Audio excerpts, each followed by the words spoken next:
আজকে আসলাম তিতাস নদীর পাড়ে, ব্রাহ্মণবাড়িয়া সেই বিখ্যাত ঐতিহাসিক নদী তিতাস নদীর পাড়ে বাজার করতে আসলাম। এখানে মাছের বাজার বসে, এই নদীর তাজা ফ্রেশ মাছ পাওয়া যায়। তো আজকে চলে আসলাম এখানে বাজার করতে। হ্যালো গাইস, আসসালামু আলাইকুম।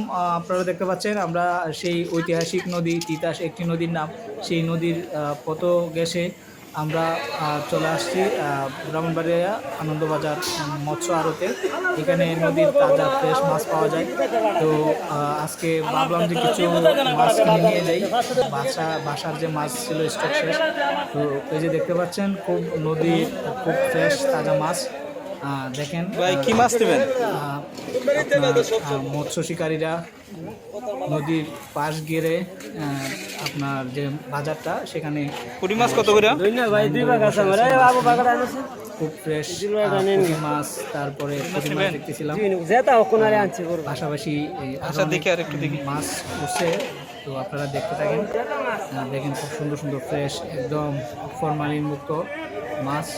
তো আপনারাও যদি বাজারে ব্রাহ্মণবাড়িয়াতে আসেন চাইলেই চলে আসতে পারেন ব্রাহ্মণবাড়িয়া আনন্দবাজার এই মৎস্য আড়তে। এখানে আপনি দেশি এবং চাষের সব ধরনের মাছই পাবেন। যে দেখতেছেন এগুলো হচ্ছে চাষের মাছ। তো আমরা আসলে সিদ্ধান্ত নিতে পারতেছি না যে কী নেবো, কী মাছ নেবো। প্রচুর মাছ হচ্ছে বাজারে,